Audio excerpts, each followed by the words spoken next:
Question number 9.17. Anvils made of single crystal of diamond with the shape of shown in the figure are used to investigate behavior of the material under the high pressure. Flat faces at the narrow end of the anvil have a diameter this, and the wide end are subjected to compressional force 50,000 Newton. What is the pressure at the tip of the anvil? तो आपको diameter given है, radius आ जाएगा 0.25 mm. इसको change कर देंगे metre में, 0.25 into 10⁻³ metre हो जाएगा ये. इसके बाद आपके पास फोर्स गिवन है 50,000. तो प्रेशर का फॉर्मूला आता है फोर्स ओवर एरिया, और जो एरिया होएगा इसका वो सर्कुलर होएगा. फोर्स किस पे लग रहा है? इस सर्कुलर एरिया पे. तो फोर्स है 50,000 और एरिया πr². तो this will becomes 50,000 pi 3.14 r² डाल देंगे, 0.25 इंटू 10⁻³ का whole square. This will becomes 2.55 into 10⁻11 newton meter -2.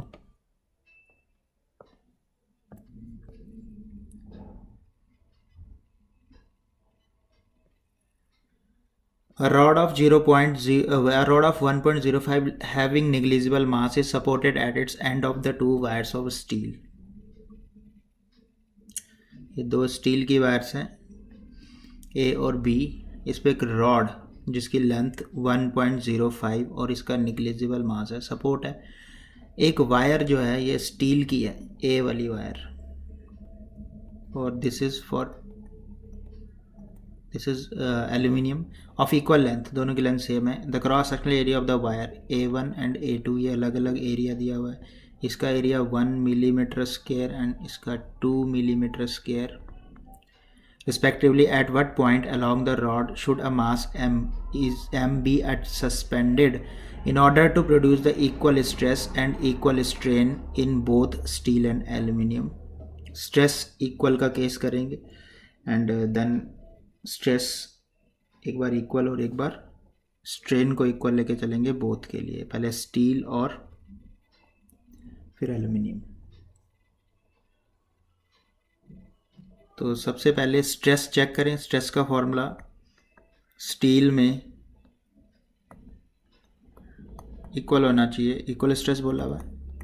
Stress for aluminium, तो फॉर्मूला होता है स्ट्रेस का फोर्स ओवर एरिया, और जब वायर से लटका होता है तो फोर्स टेंशन की तरह काम करता है. तो T1 ओवर A1 स्टील का एंड T2 ओवर A2. यहाँ से हमारे पास A1 A2 गिवन है, तो टेंशन का रेशो आ जाएगा T1 T2. टेंशन का रेशो आ गया A1 over A2, that is 1 millimetre square over 2 millimetre square, यानी 1/2 आ गया इसका रेशो T1 ओवर T2. अब आपसे पूछा जा रहा है कि किस पॉइंट पे m मास सस्पेंड करें ताकि ये इक्वल स्ट्रेस हो. तो सपोज़ करो ये m मास यहाँ पे है रॉड पे, जो कि A वाले एंड से x डिस्टेंस पे है, तो B वाले एंड से 1.05 मीटर -x हो जाएगा. यहाँ पे हम मोमेंट्स चेक करेंगे. मोमेंट्स अबाउट पॉइंट दिस, इस पॉइंट को नाम देते हैं C. तो मोमेंट्स का मतलब टॉर्क. मोमेंट्स अबाउट C अगर इक्वल स्ट्रेस है तो दोनों तरफ से इक्वल मोमेंट होना चाहिए. T1 force into perpendicular distance, torque का फॉर्मूला है, और इस साइड से T2 into 1.05 -x, T2 into perpendicular distance. T2 को इस साइड ले आएंगे, T1 over T2 equal to 1.05 -x over x, और T1 ओवर T2 का रेशो हम निकाल चुके हैं 1/2, और 1.05 -x ओवर x. यहाँ से x आ जाएगा 0.7 मीटर, यानी x जो हमने लिया था स्टील वाली वायर से, इतनी दूर वो m मास का एम मास लटकेगा ताकि ये इन दोनों वायर्स में इक्वल स्ट्रेस हो। अगेन हम ये क्वेश्चन कर सकते हैं, इक्वल स्ट्रेस के लिए कर दिया हमने, इक्वल स्ट्रेन के लिए कर सकते हैं। तो स्ट्रेन का फॉर्मूला चेक करते हैं। स्ट्रेन होता है फोर्स की टर्म में या स्ट्रेस की टर्म में, strain equal to stress over Young's modulus. तो स्टील का stress force over area Young's modulus should be equal to aluminium का stress force over area Young's modulus equal होना चाहिए। यहाँ से T1 ओवर T2 का रेशो आ जाएगा A1 ओवर A2 और Y into Y1 over Y2, Young's modulus और area का रेशो तो 1/2 था। अब स्टील का यंग्स मॉडुलस होता है 2 इंटू 10⁻11 और एल्यूमिनियम का होता है 70 इंटू 10⁹, 70 इंटू 10⁹। तो 2 से 2 कट जाएगा, इसका हमारा आंसर आ जाएगा 10/7। This is T1 over T2। Again moments about C check करेंगे।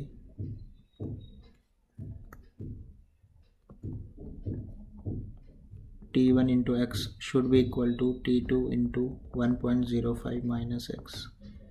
T1 over T2 equal to 1.05 minus x over x. T1 over T2 का ratio 10/7, 1.05 minus x over x cross multiply करेंगे और यहाँ से हमारे पास x का आंसर आ जाएगा 0.43 मीटर।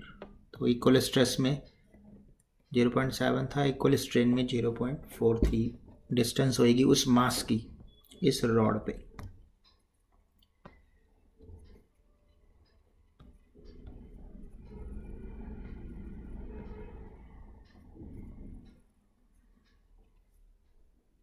नेक्स्ट क्वेश्चन है, a mild steel wire of length 1 meter, cross sectional area this is stretched well within the elastic limit horizontally between two parallels. A mass 100 gram is suspended from the midpoint of the wire. Calculate the depression of at the midpoint. तो ऐसी situation है, एक steel wire है,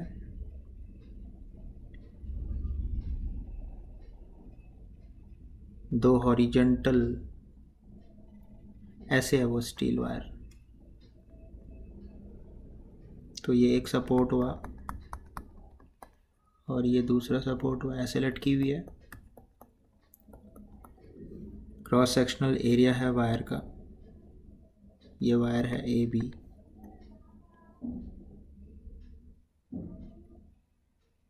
mid point से एक wait लटका हुआ है जो कि वायर को बेंड कर देगा। अब वायर ऐसे हो जाएगी और W उसका वेट है, 100 ग्राम मास है।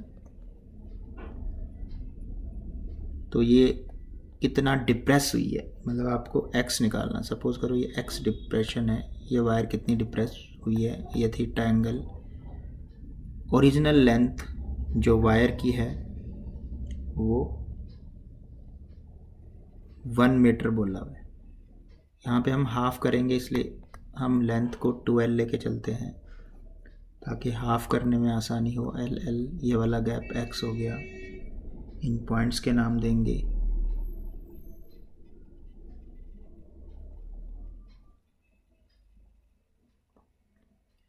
ये C पॉइंट मान लो, ये D पॉइंट मान लो। ये एंगल थीटा, टेंशन क्रिएट होगी यहाँ पे T, इस साइड भी T। तो यहाँ पे दोनों T कंपोनेंट ऊपर को होंगे, 2T cos थीटा।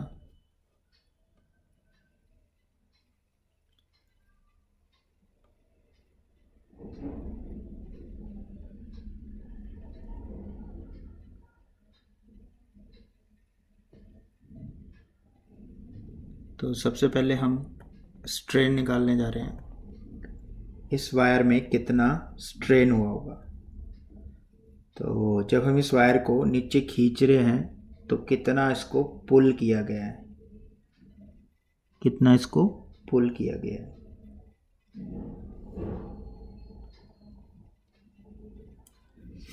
तो अभी ये A D plus A B आ गया है। For strain change in length कैसे आएगी, final length minus initial length. Final length क्या है, A D plus D B minus 2L। अब ये ए डी कैसे आएगा, हाइपोटेन्यूस मेथड से आ जाएगा। ये L है, ये X है, तो ए डी और डी बी सेम ही आएंगे। तो हम इसको लिख सकते हैं twice under root L square plus x square, under root को हाफ लिख दिया, माइनस 2L। अब हम क्या करेंगे, एल स्क्वायर यहाँ से कॉमन ले लेंगे या एल ले लेंगे कॉमन। एल लेंगे तो अंडर रूट से एल स्क्वायर कॉमन ले रहे हैं तो बाहर अंडर रूट से एल बचेगा, यहाँ पे 1 बचेगा, plus x square by L square 1/2 minus 2L। Binomial theorem से ये हाफ कहाँ पे आ जाता है, सेकेंड टर्म के साथ। तो ये आंसर आ जाएगा 2L 1 plus x square by 2L square minus 2L। Binomial theorem की आइडेंटिटी है, अगर पहली टर्म 1 हो, कोई वेरिएबल हो, सेकेंड टर्म पावर n हो, तो पावर जो है वेरिएबल से मल्टीप्लाई हो जाएगी। अब इस 2L को अंदर मल्टीप्लाई कर देंगे, 2L plus x square over 2L minus 2L, 2L से 2L कट जाएगा,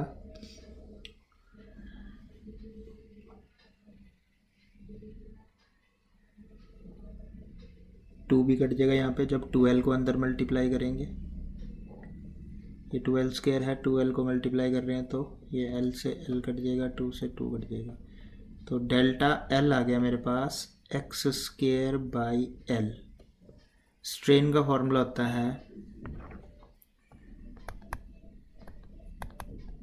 delta L over original length. Original length क्या थी इसकी, 2L। डेल्टा L कितना है, एक्स स्क्वायर बाई L, तो ये एक्स स्क्वायर बाई 2L आ गया स्ट्रेन। अब हम कैलकुलेट करने जा रहे हैं स्ट्रेस। तो स्ट्रेस को कैलकुलेट करने के लिए ये 2t cos थीटा किसके इक्वल होएगा, W के इक्वल, यानी 2t cos theta equal to W। यहाँ से हम t की वैल्यू निकाल लेंगे, W over 2 cos theta.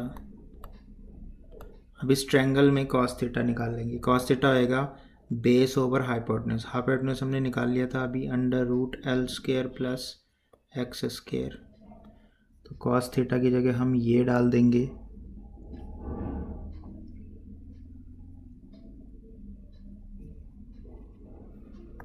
cos theta है हमारे पास x over under root x square L square plus x square. Under root को 1/2 बोलते हैं, नीचे से एक्स स्क्वायर कॉमन आ गया, या एल स्क्वायर आप कॉमन ले सकते हो, एल स्क्वायर कॉमन लेते हैं, बायनॉमियल थ्योरम लगानी है। एल स्क्वायर कॉमन लेंगे, रूट से बाहर आके एल बचेगा, 1 plus x square by L square की पावर 1/2।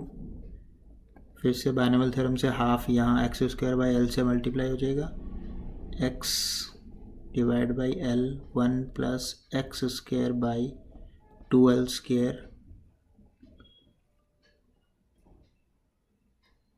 अब x square by 2L square less than है 1 से, क्योंकि ये 1 मीटर है,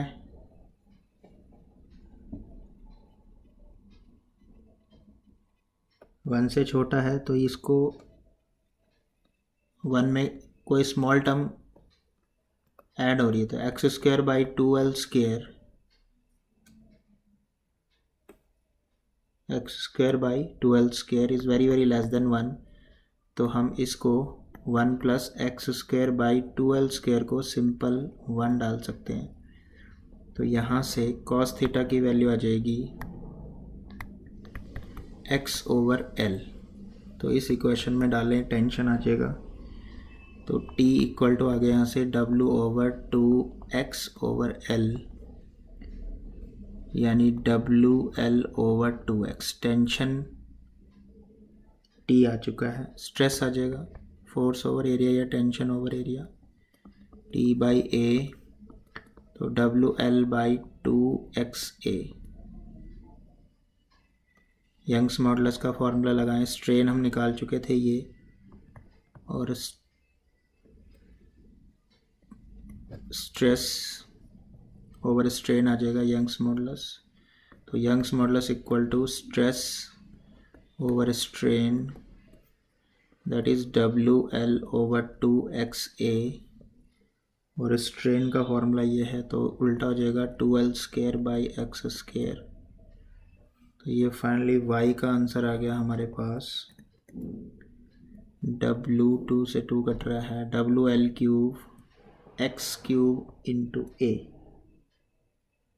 अब यहाँ से हमें x निकालना है, डिप्रेशन, तो x आ जाएगा WL क्यूब ओवर YA का क्यूब रूट। अब आपको क्वेश्चन में ये सारी चीज़ें मेंशन्ड है। वेट हो जाएगा mg W की जगह, और एरिया गिवन है, लेंथ गिवन है, और स्टील बोला हो तो स्टील का यंग्स मॉडुलस डल जाएगा यहाँ पे। तो सबसे पहले वेट दिया हुआ है m दिया हुआ है 100 ग्राम, तो यानी 0.100 हो जाएगा, इंटू जी की जगह 9.8, लेंथ 1 का क्यूब, 1 मीटर है length, whole divide by Young's modulus steel का 2 × 10⁻11, और area of cross section given है 0.5 × 10⁻⁻6। इसका क्यूब रूट निकालेंगे, we get 1.07 × 10⁻⁻2 metre.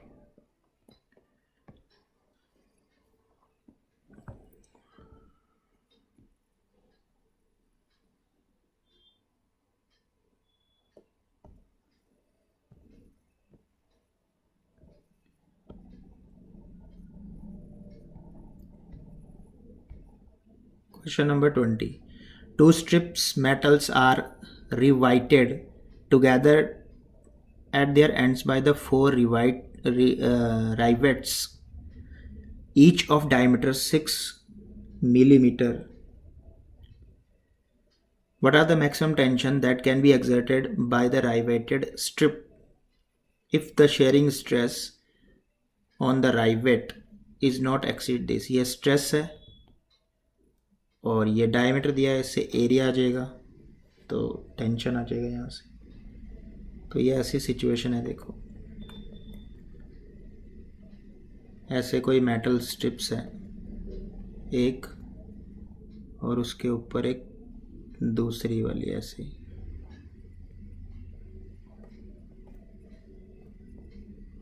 To metal strips, और इनको राइवेट्स, 4 राइवेट से टाइट किया हुआ है, नट मतलब कुछ। तो एक का डायमीटर गिवन है, तो ईच पे कितना टेंशन होएगा, स्ट्रेस गिवन है। तो सबसे पहले हम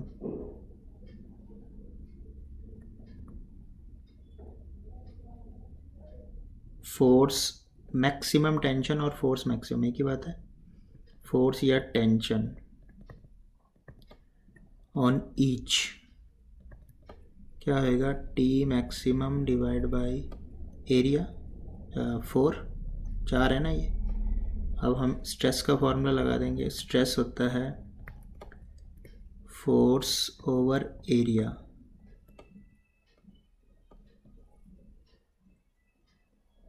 तो एरिया उधर चला जाएगा, stress into area equal to force, और एक पे फोर्स कितना है, T maximum by 4, T max by 4, और स्ट्रेस गिवन है क्वेश्चन में 6.9 × 10⁻7।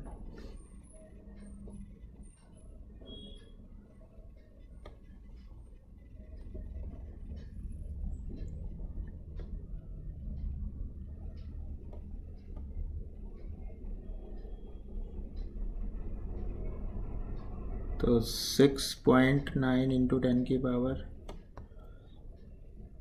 10⁻7 पास्कल, एरिया आ जाएगा ए, तो टी मैक्सिमम का आंसर आ गया 4 इंटू 6.9 इंटू 10 की पावर 7 और एरिया डाल देंगे पाई are square.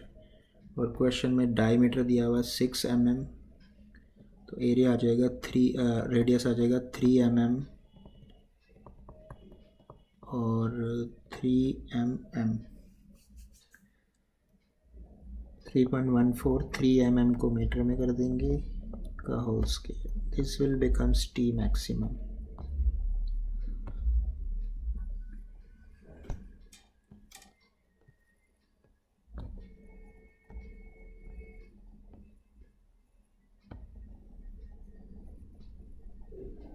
Question number 9.21.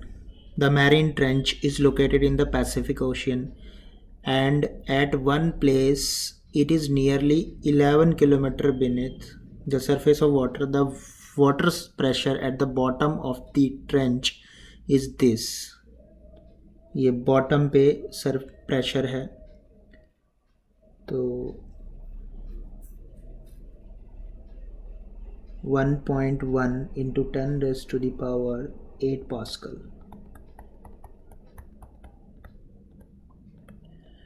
The steel ball of initial volume this is dropped into the ocean and falls to the bottom of the trench. What is the change in the volume of the ball when it reaches to the bottom? Change in volume निकालना है, पानी की बात हो रही है तो bulk modulus लगा देंगे। बल्क मॉडुलस का फॉर्मूला होता है P V over delta V. यहाँ से डेल्टा वी अलग कर लेंगे, P into V over bulk modulus. Pressure दिया हुआ है 1.1 into 10 raise power 8 and volume दिया हुआ है 0.32 meter cube. Bulk modulus of water, bulk modulus of water नहीं, स्टील बॉल का बल्क मॉडुलस डाल देंगे। तो बल्क मॉडुलस 160 होता है स्टील का, 10 की पावर 9। तो नियर अबाउट आंसर आ जाएगा 2.02 इंटू 10 की पावर -4 मीटर क्यूब।